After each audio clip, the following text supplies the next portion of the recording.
On this Monday edition, we bring you the latest news in Namibia, Africa, and the world, highlighting current affairs, economic news, sports, and international headlines. Now for today's headlines, Minister of Works and Transport emphasizes importance of the country's national infrastructure. 8,000 suspected World War I weapons discovered in Tsumeb. Schoolboys as young as 12 allegedly part of a gang terrorizing Rundu residents. Pupkewitz officially opens a new Rundu branch. I am Glenn Rashipura. And I am Diana Master, and this is NMH at 1.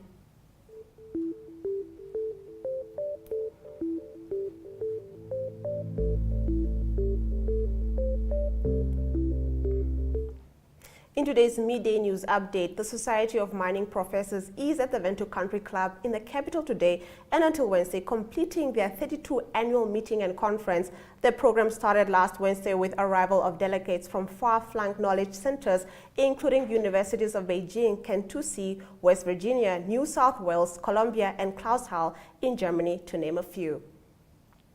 Now remember to engage with these stories on social media as we share some community news stories from across the country on the other side of the short break in our visual news segment.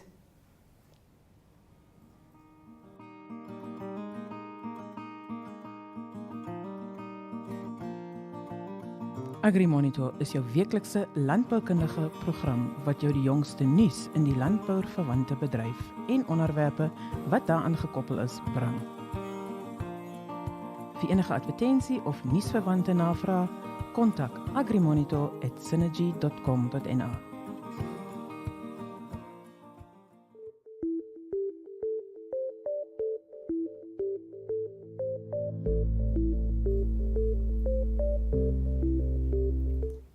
Getting into our visual news, the Minister of Works and Transport, John Motora, emphasized the importance of the country's national infrastructure in terms of roads and rails at a workshop on the possible upgrade of the Walvis Bay fuel line.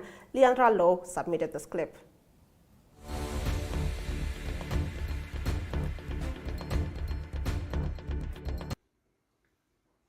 Dear participants, the upgrading of the national transport infrastructure, road, rail, maritime and air, and more particularly the upgrading of railway line between Walvis Bay and Kransberg railway stations to SADC standards is in line with NDP 5, Harambee Prosperity Plan,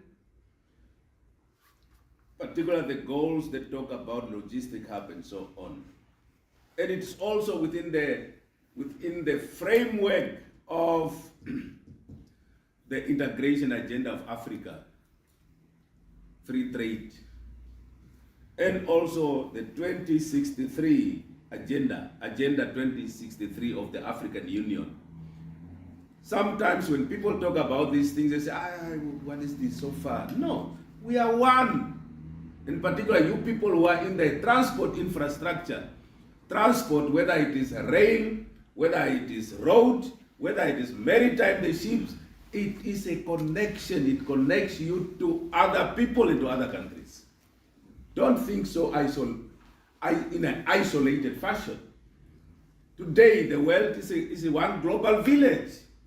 How do you get connected if your infrastructure, transport infrastructure is so poor? You can't. How do you trade? How do you move your goods and services to others? How do you make business? If you allow your transport infrastructure just to decay, you will be left behind. We'll be left behind. But we have that advantage now, and we have to move. Despite whatever challenges come, we should never lose sight of the broader vision. Even certain things that we cannot do here, the vision must remain clear, so that those that will follow us will find the vision is clear, and they will deal with the practicalities of realizing that vision. That's the point. I'm also Pupkewitz officially opened its Pupkewitz Motor Auto Parts Rundu branch. According to Pupkewitz Motor Franchise Director Nico Peters, he said the opening of the shop has created a number of jobs and brought services closer to the people. Kenya Kamboe attended the event.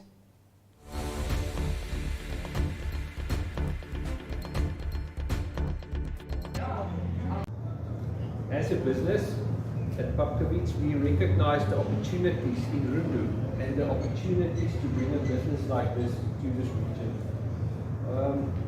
We believe this is the start of not only exciting growth in our business, but also the extent of our service in the community and our contribution to the community. We are grateful for offering new jobs. Our MD mentioned earlier that almost all the people that we employed here are either from Rundu or chose to come back from the rest of Namibia back to Rundu. But I also want to add that in our process of interviews, there were many other people from Rundu which we just couldn't accommodate in these businesses. And that was so great to see the quality of people, of Rundu people, that is outside, that is working.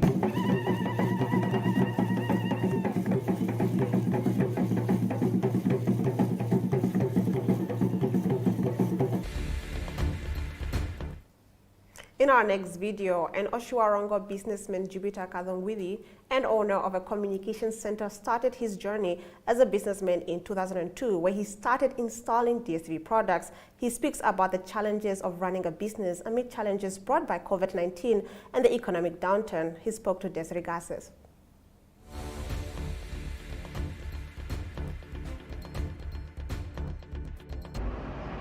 Good afternoon. My name is Jupiter Kadongwili. Staying in Otjiwarongo. I've been a small business owner. Started 2002 as a basic installer for multi-choice or for DSTV's products, where we install, we sell, and we cater basically for the DSTV part. When someone is having a problem with his DSTV or want to buy a DSTV, they come to us, we'll sort them out. Accessories for DSTV decoders, LNBs, we do them. Furthermore, since COVID came in, we added another site just to cut the whole story short. Because of rental issues, I decided to add a salon on the site where we have 5 ladies doing hair for the salon site. Tell us a bit about how you, other than opening the salon, how else did you try and overcome the challenges that COVID brought? The challenge of COVID is still here. It hasn't passed yet. We are trying to overcome that. It's going to take a long time, but we will get over it. Okay, tell us where exactly you are located in Otjiwarongo. I'm located in Hagagaingo Street, 43. That's in the main street. As you pass through, let's say it's in the main street. Right, thank you. Now, it was a busy weekend for SWAPO, which had their central committee meeting over the weekend, setting the tune for the November Congress. Today's daily newspapers highlight this event and more, which we will get into in our newspaper review segment after the break. In Business 7, you get news on current economic, financial, and business matters in Namibia. The weekly show features interviews with experts and in-depth analysis of burning issues in a way that caters for ordinary Namibians and business connoisseurs alike. For news-related or advertising queries, please contact b7@synergy.com.na.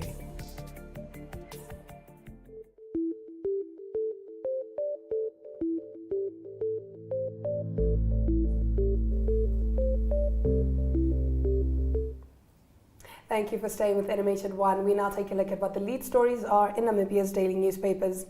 According to the Namibian Sun newspaper, the nomination process at the ruling party's Marathon Central Committee meeting has given a glimpse of the potential alliances and slates ahead of November's elective Congress. The 12-hour meeting, which ended just before midnight on Saturday, saw vice presidential candidates Netumbo Nandi-Ndaitwah and Sarah Kugongelwa Amadilla, as well as Secretary General Sophia Shaningwa, were the only ones guaranteed a spot in the lineup to contest. Having already been endorsed by the Politburo, political observers cautioned that the number of candidates running for the vice president position could further strain unity in the party through divisions, a situation which will be contrary to SWAPO's elusive unity crusade. The paper reports that Kugongelwa Amadilla is enjoying popular support within the Central Committee ranks despite murmurs in party circles that she lacks the necessary political capital to challenge the more experienced Nandi-Ndaitwah. The paper's page 3 reports that schoolboys as young as 12 are alleged to be part of a gang currently terrorizing Rundu residents, robbing them of expensive gadgets. Some victims have been left naked and bruised after an encounter with the so-called Ndama boys, so named because the boys allegedly hail from Rundu's Ndama informal settlement. The gang is known to strike in the early hours of the morning when alcohol establishments and nightclubs close their doors and patrons are making their way home. Some victims said they were attacked in areas without streetlights. Republican also reports on a historical treasure trove comprising of over 1,000 suspected World War I weapons and other old artifacts was unearthed during a telecom upgrade and maintenance project in Tsumeb last Thursday. Now, according to sources, the workers dug out one rifle and then contacted the police. The police came and digging continued, revealing more weapons. On its page 3, the paper reports that SWAPO Central Committee on Saturday deliberated and voted for candidates for the ruling party's top positions, which will be decided during the upcoming elective Congress. President Hage Geingoob's nomination as the party's president has already been accepted. The German daily newspaper Allgemeine Zeitung reports that the Human Development Index on downward trend for the past 2 years.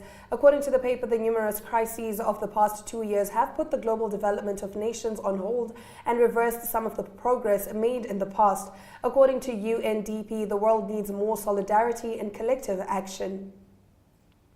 According to the paper's inside pages, during the recent hydrogen conference in Windhoek, Cleanergy Solutions was promised a grant as part of the Namibian Green Hydrogen Conference, but now there is a first approach by HDF Energy to complete the environmental impact study for a hydrogen power plant in Namibia. This development would be of direct benefit to Namibian residents in the long run. That brings us to the end of the first half of our newspaper review, the second half coming right up after the break.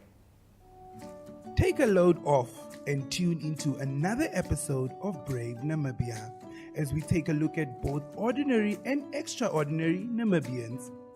Brave Namibia is broadcasted on NTV Saturdays at 6:30 p.m. and oneup2.com, as well as broadcasted on the following Facebook platforms on Wednesday at 5:30 p.m. Republican, Allgemeine Zeitung, Namibian Sun, and all Namibia Media Holdings pages. For more information, contact the Brave team at brave@synergy.com.na. Brave Namibia, for the ordinary and extraordinary Namibians.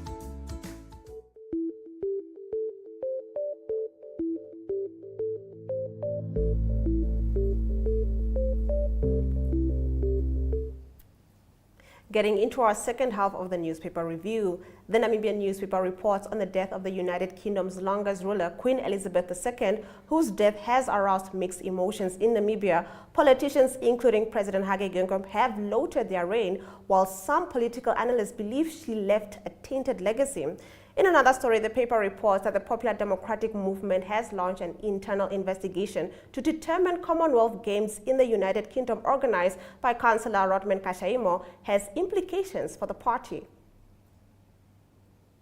On page 3, the paper also reports on several weapons unearthed on Thursday by Telecom Namibia employees in Tsumeb who were digging trenches to lay cables. Oshikoto Regional Governor Penda Yandakolo says they are following up on the cache of arms discovered, adding that the origin of the old guns found buried is still unknown. Yandakoloko urged residents to report such incidents to the police and to not touch the firearms. Staff members of the Katutra Old Age Home in Windhoek say they have not received salaries for the past 3 months. The paper reports further on its page 3. The New Era also reports on the events of Saturday's Swapa Party Central Committee meeting, the outcome of which pits the incumbent Netumbo Nandi Ndaitwa, Prime Minister Sarah Kugongelwa Amadilla, Defense Minister Frans Kapofi, and Environment Minister Pohamba Shifeta against each other for the party's vice presidency. The meeting also rubber-stamped ambitious Oshikoto coordinator Anmas Amukwiyu's candidacy for the Secretary General position. He faces the mammoth task of unseating the incumbent Sophia Shaningwa, to whom he lost in 2017. According to the paper's page 3, a 68-year-old woman is in anguish, claiming that her brother allegedly deceived her to sell 2 separate stretches of land in Ongwediva without her having received any compensation. As such, Hilka Shindove said she has no place to call home after all her belongings were destroyed by people sent by the Chinese business person who claims to have bought the land from her brother, a Chinese business person. Borrowing to investment in productive activities is crucial in stimulating the domestic economy. The governor of the Bank of Namibia, Johannes Gavagab, is concerned about weak credit uptake by both households and businesses. Therefore, Gavagab urged banking institutions to continue to lend responsibly to critical sectors of the economy to sustain economic recovery, which has been observed over the last 8 months.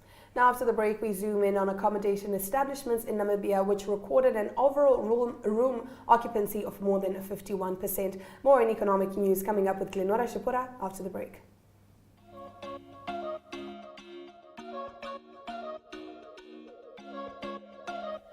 Careers Bistro focuses on the movers and shakers in the corporate world. If you would like to feature your brand or campaign on this platform, contact Zone at synergy.com.na.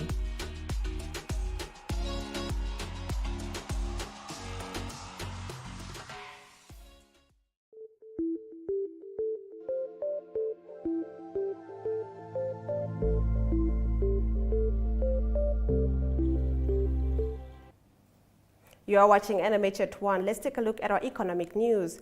In July, accommodation establishments in Namibia recorded an overall room occupancy of more than 51%. This is just 8% short of the performance of the last normal year, 2019, and almost 5 times as high as the performance of 2021. The CEO of the Hospitality Association of Namibia, Gita Patso, said in July 2021, occupancy stood at 11.4%, and in 2019, it was at 59.6%. Now, according to her, all indications are that Namibia is on the right track towards full tourism recovery. Patso said Namibia's main source market, Central Europe, remains key and seems to even be growing, with over 57% of all guests frequenting Namibian accommodations establishments in July coming from Europe, compared to 53% in 2019. Now, meanwhile, 31.3% of guests originated from the German-speaking countries of Germany, Austria, and Switzerland, and Benelux countries, Belgium, the Netherlands, and Luxembourg constituted over 10%. Now, France and Italy also proved valuable source markets. Pytel said visitors from the United States made up 4.29% of all visited at the establishment in July, compared to 3.84% in 2019. With strong and multifaceted marketing efforts for the promotion of the Namibian tourism sector in Europe, demand for travel remains high. Pytel added that Namibia's presence in brochures and media productions, both in print and electronic, in Europe is encouraging. She, however, highlighted that recent reports of tourists being robbed remain a concern, and as an industry, they are continuously working to curb such a negative influence.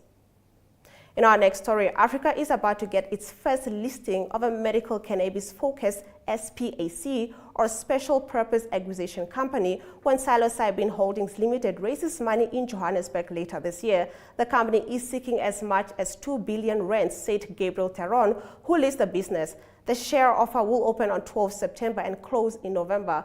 The first step of the plan with the money raised is to acquire an existing cannabis manufacturing facility and to supersize its capacity, said Theron, who set up and is a part owner of the proposed site.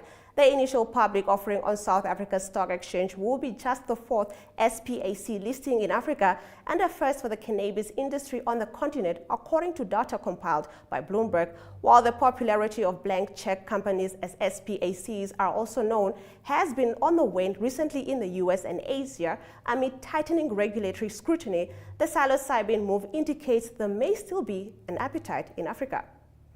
Now, psilocybin's acquisition target is a facility in Pretoria that has the capacity to produce about 150 million rands worth of cannabis and vaping products a month, said Tehran.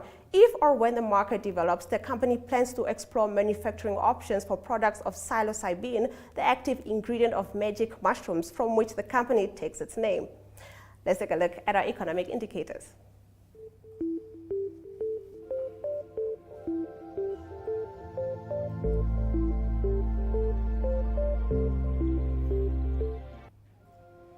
The Namibian dollar has increased in value against these major currencies. $1 US will now cost you 17 Namibian dollars and 29 cents. Capricorn Investment Group stocks on the NSX remains at 12 Namibian dollars, while First Rand Namibia Limited lists for just over 30 Namibian dollars. Local index remains unchanged according to latest figures, while overall index is up by 3.36%.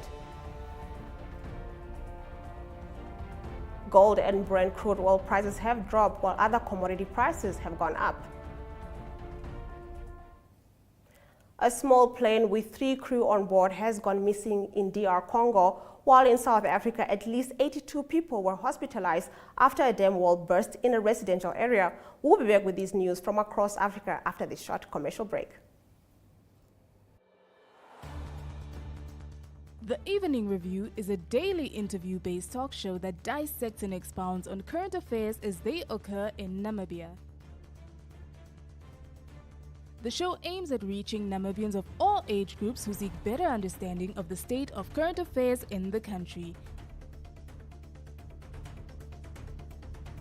This show is broadcasted on NTV, 1up2.com and cross-shared on the following Facebook platforms: Namibian Sun and Namibia Media Holdings. The Evening Review focuses on interviews, latest news and up-to-the-minute current events. Contact Evening at synergy.com.na.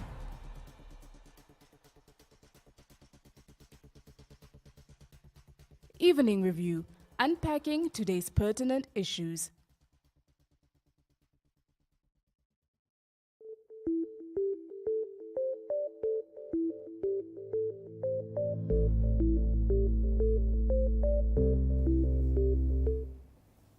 Getting into our news from across the continent, President Cyril Ramaphosa is expected to visit the communities of the Jagersfontein Charlesville area in the Free State on Monday after a mining dam burst and killed at least 3 people, leaving dozens injured and destroying several homes. The presidency confirmed that 4 have been reported missing, while at least 23 people have been treated for hypothermia and 4 others for broken legs. It also noted the rescue and recovery efforts involving emergency services and police from towns surrounding the mine and from Mount Gang in the Free State. Cooperative Governance and Traditional Affairs Minister Nokozana Dlamini Zuma activated the National Disaster Management Center on Sunday to assist affected residents in Jagersfontein. Dlamini Zuma said the damage in and around the community of Charlesville in Jagersfontein was extensive and had negatively impacted the community. Multidisciplinary teams consisting of the South African Police Service, Emergency Medical Services, Health, Disaster Management, Social Development, Search and Rescue personnel, and engineers from the mine responded immediately and are on the scene where search, rescue, immediate relief and stabilization operations are underway. Now, preliminary reports indicated that more than 40 houses were damaged, with 20 of them swept away by the flood waters. Meanwhile, environmental specialists have cautioned residents to avoid contact with the flood water. Speaking to EWN, Anja du Plessis said the water infrastructure might also have been affected.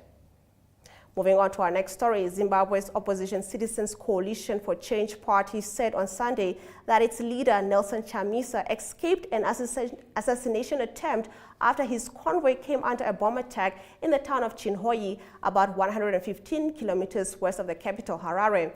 In a statement posted on Twitter, the CCC said Mr. Chamisa's convoy was attacked with explosives as it approached the venue of a rally. It said the venue was also patrol bombed on Saturday by an unknown people. Now, the party blamed ruling ZANU-PF thugs for the attacks. There has been no immediate reaction from the government.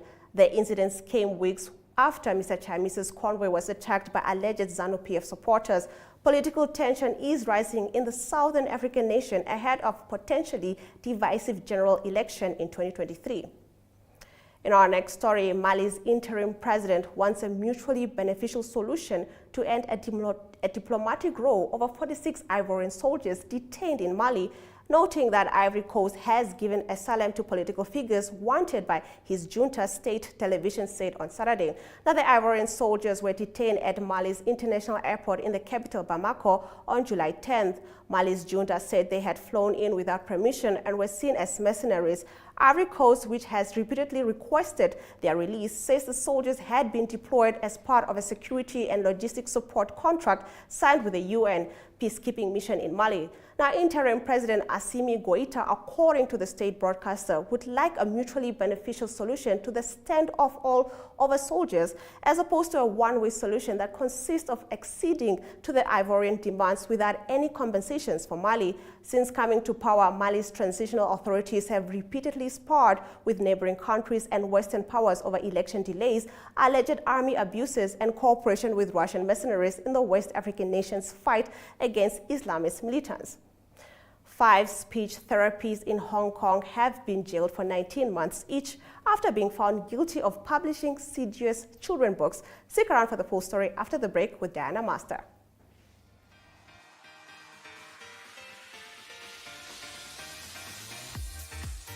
Flex is your health and fitness show that focuses on the health of the mind, body and spirit.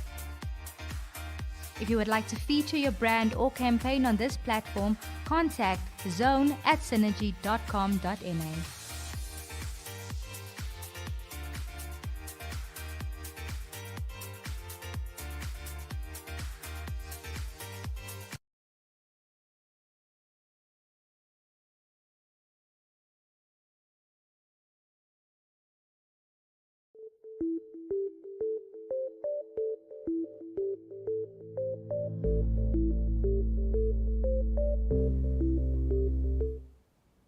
You're watching NMH at 1, and let's now get into our international news.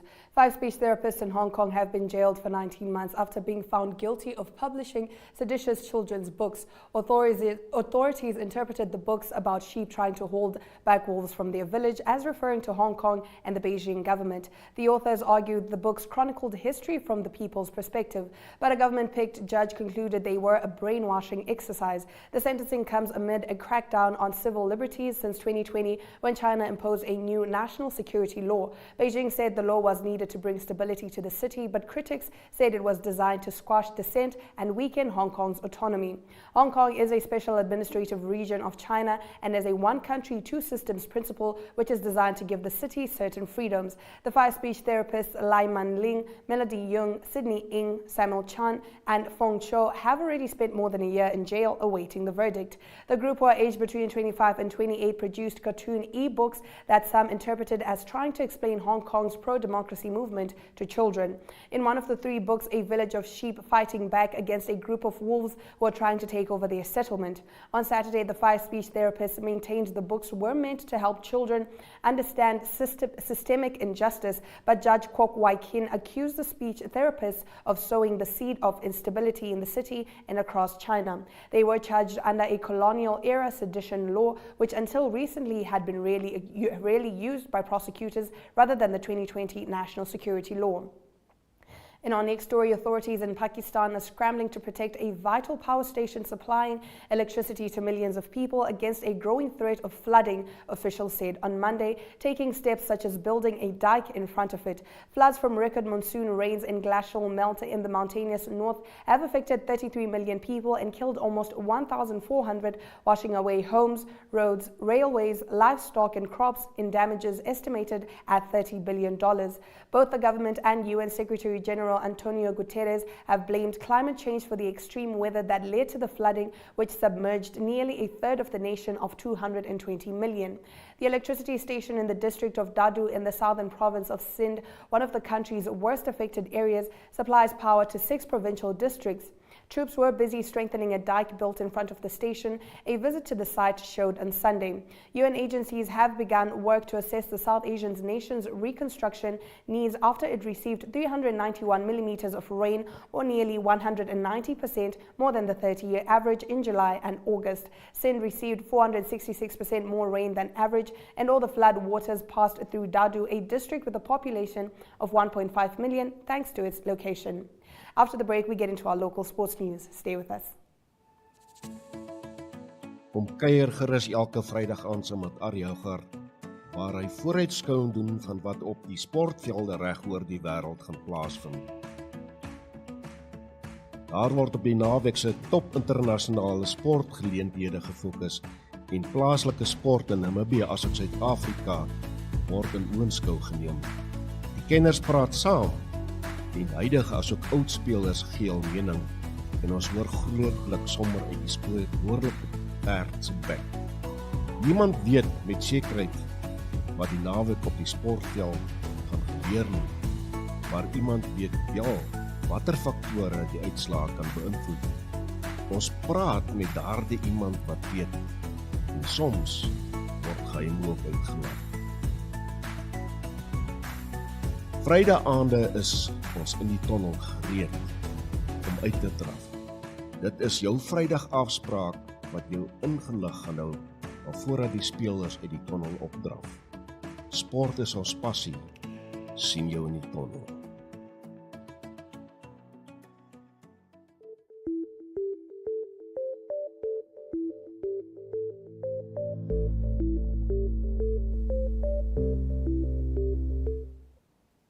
Starting off our local sports news, Tigers Netball Club proved why they are one of the strongest teams in the country on Saturday after beating Namibia Correctional Services and African Lions Netball Club on the same day. Tigers first defeated NCS 42-38 before claiming the better of African Lions with a score of 42-38 in their second match of the day. Coach Morne Pinar said the team's performance was testament to the work they put in on the training ground. On the other hand, African Lions coach Dimitri Bitler felt that his team did not have enough composure compared to Tigers. Mighty Gunners maintained their good form after dominating the Northern Derbies played at Grootfontein. Gunners beat Otjozondjupa Netball 58-24 as well as Grootfontein with a scoreline of 48-24. Otjozondjupa Nampol also had their fair share of success after beating Grootfontein 48-37. In our next story, Rundu Gymnasium's first rugby team survived a late onslaught by visiting Walvis Bay Private School on Saturday before winning their clash 31-24. The Lions won their sixth and final match in the Standard Bank Under-19 Super League and will be confident ahead of the semi-finals scheduled for this weekend as they took the maximum league points in every match so far this season. Gymnasium gradually gained control on the scoreboard and led 17-3 at halftime before adding two more converted tries to go 31-3 ahead. Staring down an embarrassing result in front of their rousing travelling group of supporters, WBPHS rallied to add 21 unanswered points as they ultimately ran out of time to put more pressure on Gymnasium. In our next story, the Namibian School Sports Union NSSU Hockey League semi-finals took place over the weekend at Affies Park in Windhoek. Some teams, along with their leaders, traveled from the Irongo and Hardap regions to compete in the competition. Hockey teams from St. George's Diocesan School, St. Paul's College, Windhoek Afrikaans Private School, Windhoek Gymnasium, Pro Ed Academy, Al Natan Private School Swakopmund, Walvis Bay Private High School, and Windhoek High School took part with matches played in 3 regions. In Commerce, 20 teams participated with 62 matches played, while Irongo hosted 10 teams and 22 matches. In Hardap, 1 boys team and 1 girls team played 4 matches. That's it for our local sports news. We get into international sports news after the break.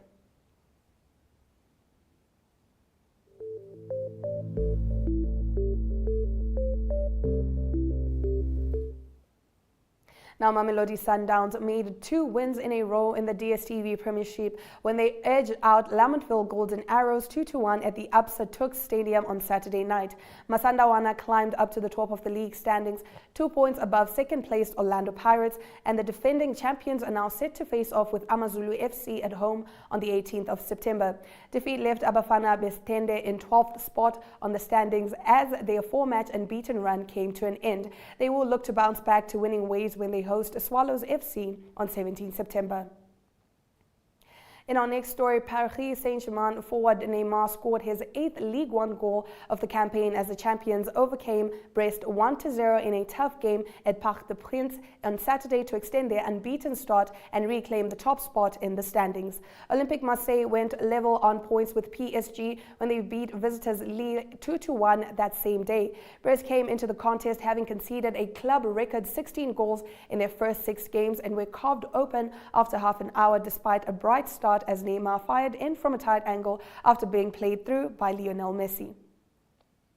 Now, Kaizer Chiefs have been fined by the Premier Soccer League Disciplinary Committee for a pitch invasion caused by their supporters. The Soweto Giants pleaded guilty at a hearing last Thursday evening and have now been fined 200,000 rand for the pitch invasion and delaying the restart of the MTN 8 encounter against Stellenbosch last month. PSL prosecutor Zola Majavu also confirmed that Chiefs and the league have been ordered to hold a press conference to address the supporters about their behavior. If you're just joining us, we'll bring you up to the speed with the highlights from today's broadcast right after this commercial break. Kaap vol hoop vertel stories van die Kaap en sy mense en uit die stories en ervarings deel ons mooi en unieke plekke om te sien en te ervaar. Kaap vol hoop gaan waar die Kaapenaars gaan en gaan kuier waar die Kaapenaars kuier. Van die strande tot die wynlande en die sportvelde tot die restaurante. Ons kuier dalk sommer ook in iemand se kombuis vir daai familieresep van ouma. Ons eet die Kaapse tradisionele kosse en drink van sy beste wyne.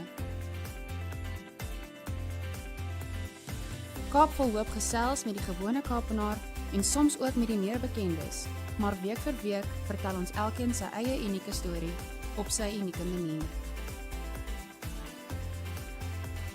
Kaap vol hoop kyk ook uit vir die Namibiërs in die Kaap.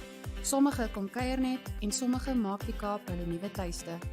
Namibiërs in die Kaap gesel saam met Kaap vol hoop en deel self die mooi, die uniek en lekker wat op hul pad kom. In alles is Kaap vol hoop 'n program wat die mooi en die lag na vore wil bring en 'n program waar ons mekaar kan opbou en leer. Daar is hoop. Daar is 'n Kaap vol hoop.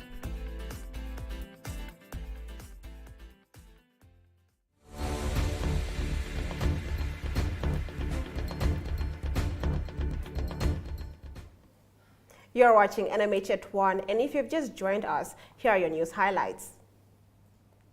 President Cyril Ramaphosa is expected to visit the communities of the Jagersfontein, Charlesville area in the Free State on Monday after a mining dam burst and killed at least 3 people, leaving dozens injured and destroying several homes. 5 speech therapists in Hong Kong have been jailed for 19 months each after being found guilty of publishing seditious children's books. Authorities interpreted the books about sheep trying to hold back wolves from their village as referring to Hong Kong and the Beijing government. Tigers Netball Club proved why they are one of the strongest teams in the country on Saturday after beating Namibia Correctional Services and African Lions Netball Club on the same day. Tigers first defeated NCS 43-38 before claiming the better of African Lions with a score of 48-38 in their second match of the day.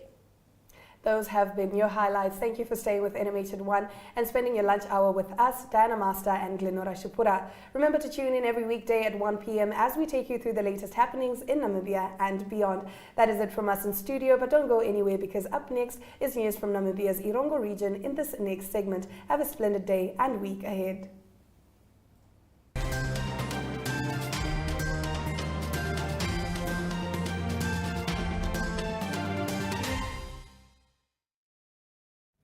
Hello viewers and welcome to a very exciting episode of Irongo Talk. I'm your host Nicanor Nagolo and today we are reporting to you from the library here in Walvis Bay, where as per usual we bring you your latest news updates, weather tides, and today we also chat with Albert Joseph, a businessman and woodcarver based here in Walvis Bay, who talks about his woodcarving business as well as some of the challenges he faces. So stay tuned, we'll be right back after the break.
And now for our first story of today, the Namibia Investment Promotion and Development Bank and Development Board, NIPDB, on Wednesday launched the inaugural Know to Grow Next Gen Entrepreneurial Fair, an annual market access and capacity building platform designed to drive the development and acceleration of innovative business by young entrepreneurs. The event is scheduled to take place in Tsumeb from the 16th to the 18th of November 2022. As part of its mandate, the NIPD is responsible for building institutional mechanisms to serve as the primary coordinator across all MSME development levels on the national level. In this role, the NIPDB facilitates collaboration between various stakeholders to ensure the effective implementation of programs that will create an enabling ecosystem for MSMEs and startups. The event is open to all MSMEs ventures across the country owned by young Namibians between the ages of 18 and 35. And now for our second story of the day, the Mayor of Walvis Bay, Trevino Forbes, once again emphasized that the municipality has no part in the Bakersville, Namibia development and pledged to find out how so much land was allocated to one person. The mayor indicated at an ordinary meeting that his office will consult the relevant government office to get clarity on the matter. I want to establish how one person was able to receive land bigger than Walvis Bay itself. Forbes said that the lack of housing being a nationwide problem, the availability of plots, lands through the establishment of new township and a township called Bakersville seems to be the solution to Walvis Bay's housing needs. However, council would like to clarify that Bakersville is a private development and the municipality of Walvis Bay has no part in it. Any inquiries, questions or payments should be directed to the Bakersville Namibia developers. Council is in no position to advise or encourage those who want to invest in the properties offered by Bakersville.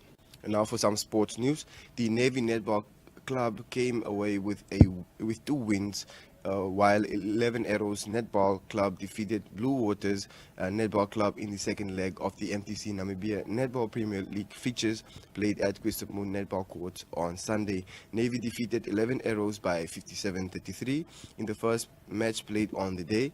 Team Navy came out storming and clinched the first quarter of the play with 15-6.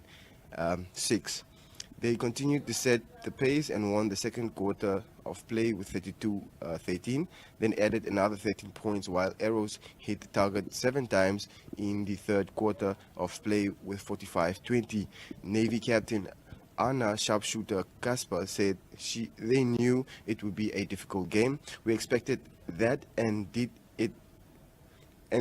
did not deter us from going for the win. We knew we had to be more physical, that we had to match our opponents player for player. Now, if you want to read more on this or any of our other stories, you can check out our website. That's at www.rongo.com.na. Up next, we have our interview, so stay tuned. We'll be right back after the break.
Hello viewers, we're joined by Albert Joseph, who would cover here based at Walvis Bay.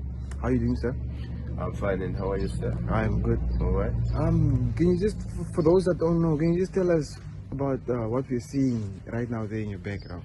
Okay, in my background here is a craft, the craft which I'm selling here, yeah, which I make myself by hands. Usually we are selling this for the tourists, but the problem which we have got here, and the tourists, they are plenty, but they are not supporting like usually before when the Corona did not start. Yeah, maybe I think when they come here, they are talking about this heavy and whatever.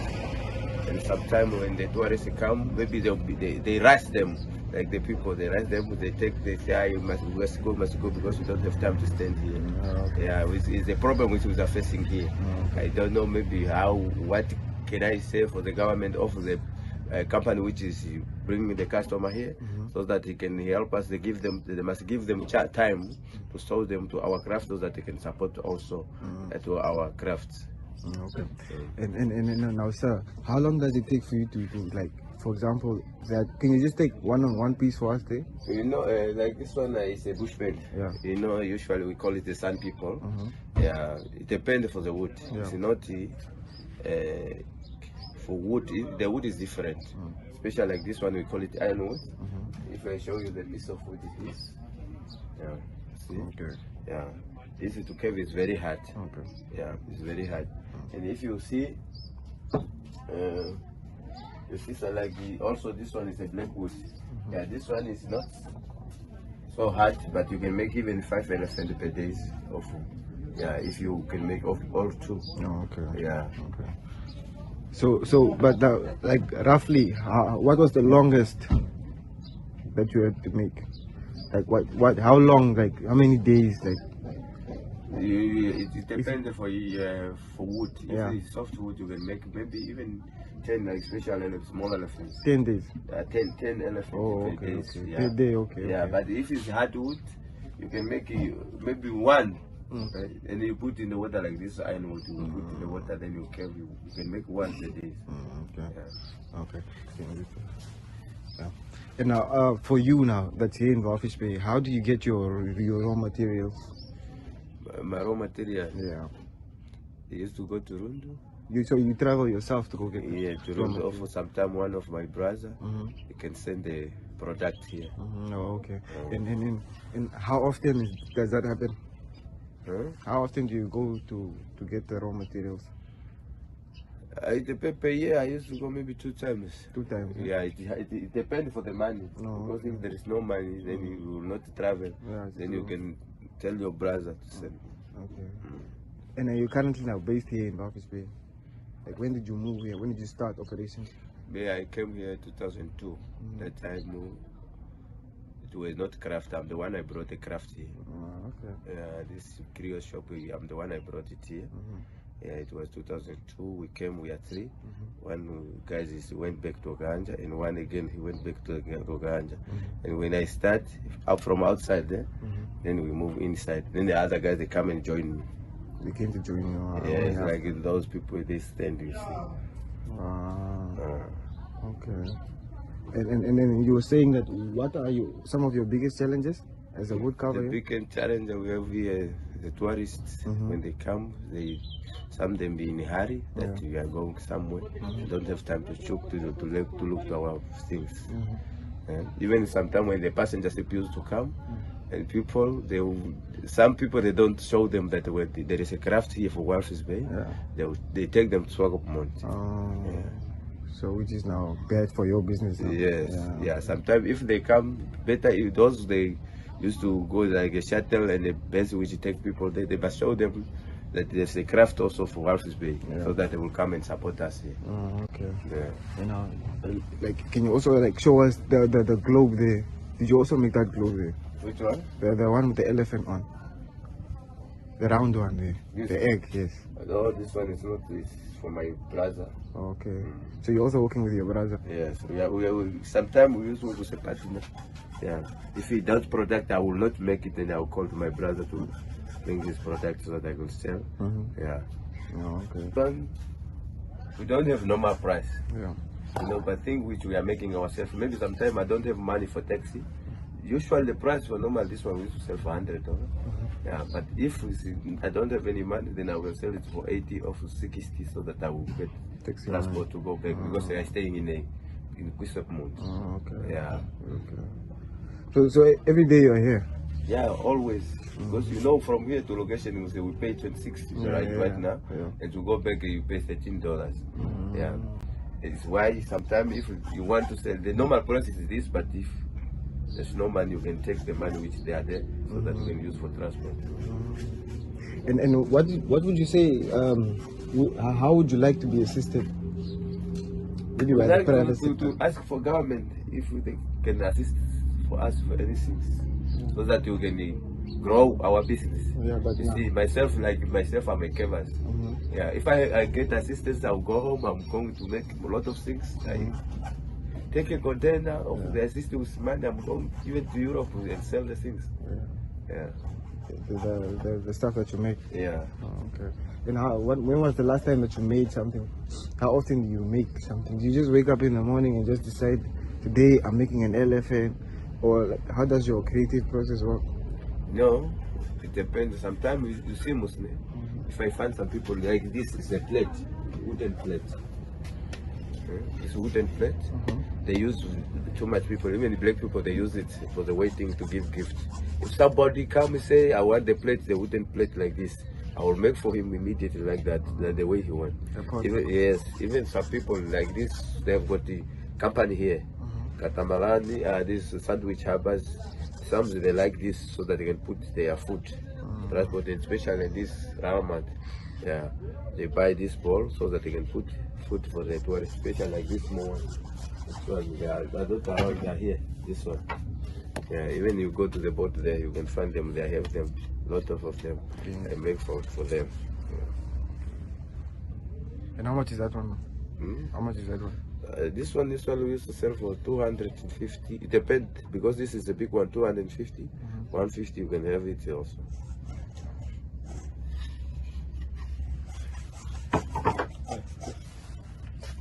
Now, what is the most expensive piece that you have here?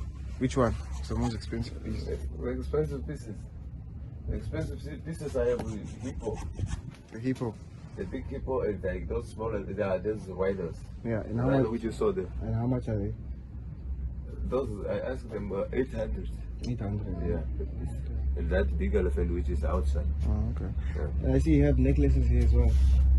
Yeah, yes. Normally I'm not making necklaces. This also for my friend. I'm not making the necklace. This we call it cutting board. You can use for bread. They use for pizza, for piece. Pizzas.